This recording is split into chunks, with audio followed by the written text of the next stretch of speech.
क्या बात है पिया। आज तुझे आए हुए 15 दिन हो गए, पर तू अपने ससुराल जाने का नाम ही नहीं ले रही।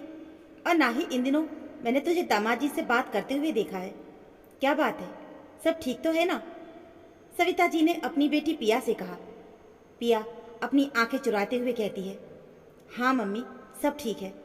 वो क्या है ना, अनुज 1 महीने के लिए विदेश गए हैं, तो इसलिए वहाँ से बात नहीं हो पाती।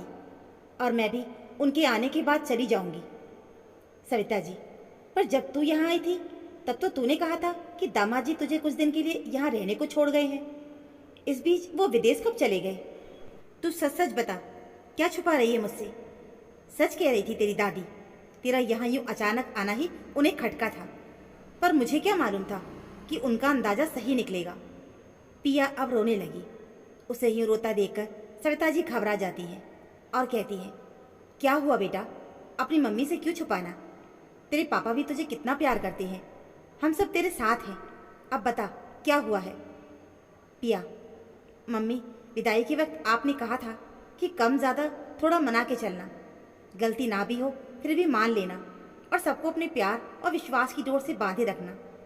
मम्मी, जैसा जैसा आपने कहा मैंने वैसा ही किया, पर धीरे धीरे मुझे पता चला कि मेरा ये करना उनको नाटक लगता है। उस घर में मैं एक काम करने की मशीन के अलावा और कुछ भी नहीं। सुबह से रात तक सबकी फरमाइशों से बिना किसी शिकायत के पूरी करती हूँ। बदले में प्यार के 2 बोल तो छोड़िए, किसी के भी सामने वो मुझे बेइज्जत कर देते हैं। कभी कभी मेरी सहनशक्ति जब जवाब दे देती है, तब मैं अगर कुछ बोल भी दूँ तो पूरे दिन के लिए मुझे इतना ताना सुनना पड़ता है कि मन तो करता है कि मैं अपनी जान दे दूँ। सविता जी, ऐसा नहीं कहते बेटा। दामाद जी वो भी ऐसे हैं, जहाँ तक हम उन्हें जानते हैं वो तो ऐसे नहीं होंगे। बस परिवार के आगे बेबस हो जाते होंगे बेचारे। तू कहे तो हम उनसे बात करते हैं। पिया, मम्मी, जाना ही कितना है आपने अपने दामाद को। पूरा परिवार कुछ भी करे फिर भी सह लेती अगर पति अच्छा होता तो। कहते हैं कि पति पत्नी का रिश्ता विश्वास पर टिका होता है, और मेरा पति मुझ पर विश्वास ही नहीं करता। चाहे गलती किसी की भी हो, उनकी नज़र में बस मैं ही गलत होती हूँ। पता है मम्मी, सासू माँ की तबीयत खराब हो गई थी तो सासू माँ ने कहा कि मैंने ज़्यादा तेल मसाला खिला दिया है, और जब फीका खाना बनाकर दो तो कहते हैं कि मेरे लिए अच्छा खाना नहीं बनाती। बूढ़ी हो गई हूँ ना, तो मैं इसे बोझ लगती हूँ। हद तो तब हो गई जब मम्मी जी की चेन नहीं मिल रही थी, तो पूरे घर ने मुझे ही चोर बना दिया था और मुझे यहाँ आना पड़ा। मम्मी, मुझे अब नहीं जाना उस घर में। मैं यहीं रहकर अपने लिए काम ढूंढकर अपने खर्च खुद उठा लूँगी। आप या पापा के ऊपर बोझ नहीं बनूंगी। बस मुझे वहाँ वापस जाने को मत कहना, और ना ही कभी उनकी शक्ल देखने के लिए बोलना। सविता जी, बेटा, उन्होंने तुझे चोर कहा और तू यहाँ इस कलंक को लेकर चुपचाप बैठ गई। तेरे आत्मसम्मान को ठेस नहीं पहुँचती क्या? ऐसे कैसे छोड़ दे उनको? तेरे पापा को आने दे, फिर बात करते हैं। पिया, नहीं नहीं मम्मी, मुझे कोई झंझट नहीं चाहिए। मुझे चोर का कलंक चलेगा, पर आप लोगों की शांति भंग नहीं करना चाहती। वैसे भी उनके चोर कहने से मैं चोर थोड़ी ना बन जाऊंगी। सविता जी, पर तेरे पापा वो ऐसे चुप थोड़ी ना बैठेंगे। पिया, आप उन्हें इतना मत बताना। बस कहना कि अनुज अच्छे मिजाज के नहीं है, मुझ पर हाथ भी उठाते हैं, और अब मुझे वहाँ नहीं जाना।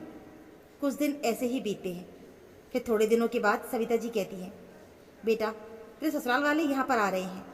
उन्हें शायद अपनी गलती का एहसास हो गया है, तो उन्होंने तेरे पापा को फ़ोन किया था, और इसलिए वो तुझे लिवाने आ रहे हैं। बेटा, एक मौके पर तो सबका अधिकार है, आखिर गलती इंसानों से ही होती है। तू भी माफ़ कर दे उन्हें। पिया, क्या? पर आप लोगों ने मुझसे क्यों नहीं पूछा? जलील तो मैं हुई हूँ वहाँ पर, तो उन्हें माफ़ करना या नहीं ये भी मैं ही तय करूँगी, और मैंने तय कर लिया है कि मैं वहाँ पर नहीं जाऊँगी। पिया ये सब कह ही रही होती है कि तभी पीछे से उसके पापा महेश जी आकर कहते हैं, फिर तो तू यहाँ पर भी नहीं रह सकती। पिया हैरान होकर, पापा, आप अपनी बेटी को ऐसा कैसे बोल सकते हैं? सच ही कहते हैं लोग, बेटियां अपने माता पिता पर बोझ ही होती हैं। महेश जी, सच कहा बेटा, बोझ तो तू है। तेरे लिए ये घर हमेशा से ही था, पर बड़े विश्वास के साथ मैंने तुझे तेरे ससुराल भेजा था कि तू उस घर को भी अपना बना लेगी। जितने अत्याचार तूने उनके नाम लगाए हैं ना, उससे कहीं ज़्यादा तो तू वहाँ अत्याचार करती आई है।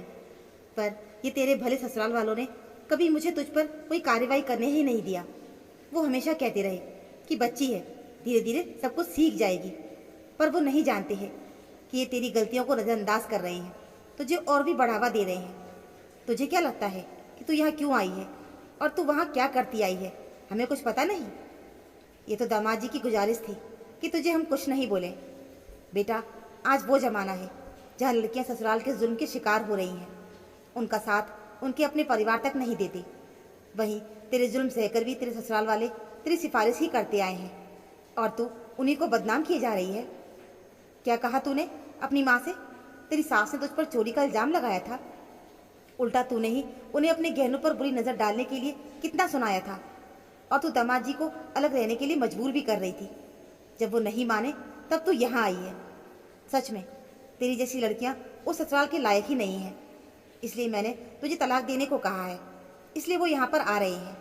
अब रहना अकेले, देखना कितने दिनों तक अच्छा लगता है। सच ही कहा है किसी ने, जो चीज़ हमें आसानी से मिल जाती है हम उसकी कदर नहीं करते।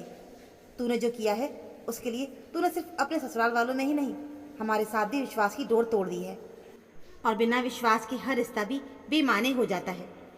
पिया सिर झुकाए खड़ी ये सारी बातें सुन रही थी और लगातार उसके आंसू बहे जा रहे थे और वो महेश जी से माफ़ी मांगती है और कहती है, पापा, आप मेरे ससुराल वालों से बात कीजिए ना। मुझे तलाक नहीं चाहिए। मैं समझ नहीं पाई थी कि रिश्तों को कैसे सहेजना है। अपने ही घमंड में मैंने सब कुछ बर्बाद कर दिया। पर एक मौका तो हर किसी को मिलना चाहिए। अनुज मेरी बात नहीं सुनेंगे क्योंकि वो मुझसे काफ़ी नाराज़ हैं, पर आपकी ज़रूर सुनेंगे। उनसे कहिए ना कि वो मुझे तलाक ना दें, मैं सुधर जाऊंगी। कि तभी पीछे से अनुज भी आ जाता है और पिया से कहता है, तो इतने दिनों में भी आप अपने पति को समझ नहीं पाई? अरे, मुझे तलाक देना होता तो मैं कब का दे देता, पर मैं भी मजबूर था क्योंकि पत्नी के रूप में इन आंखों को तुम्हारे अलावा और कोई नहीं भाया था। हाँ, पर अब वादा करना पड़ेगा कि आज जो विश्वास की डोर अब हम बांधेंगे वो मरते दम तक नहीं टूटेगी। अनुज की इस बात से पिया के चेहरे पर मुस्कान आ जाती है। वो अपने आंसू पोंछते हुए थोड़ा शर्मा भी जाती है। गंभीर माहौल बड़ा खुशनुमा सा हो जाता है। दोस्तों, एक जमाना था जब औरतें ससुराल में सच में जुल्म सहकर भी अपना गुजारा करती थी, और एक आज का जमाना है। ससुराल में सारी सुख सुविधाएं मिलने के बाद भी औरतें पता नहीं खुश क्यों नहीं रहती हैं। ना तो वो घर को जोड़ पाती है और ना ही खुद अंदर से वो खुश रह पाती है। ऐसे में वो दो दो परिवारों की तकलीफ की वजह भी बन जाती है। दुनिया हमेशा से ससुराल वालों के अत्याचार देखता आया है, इसलिए बहू की कही हुई हर एक बात सभी कोई मान लेते हैं। यहाँ पर पिया के माता पिता का किरदार काफ़ी अच्छा है। उन्होंने अपनी बेटी पर विश्वास ना करके उसके ससुराल वालों से बात की और दोनों तरफ की बातों को सुनकर इतना कड़क निर्णय लिया, और शायद ये आज ज़रूरी भी है। तो दोस्तों, उम्मीद है आपको हमारी कहानी ज़रूर पसंद आई होगी। कहानी अच्छी लगी हो तो प्लीज़ वीडियो को लाइक और चैनल को सब्सक्राइब ज़रूर कर लीजिएगा। मिलते हैं फिर एक और ऐसी नई कहानी के साथ। कहानी सुनने के लिए आप सभी का बहुत बहुत धन्यवाद।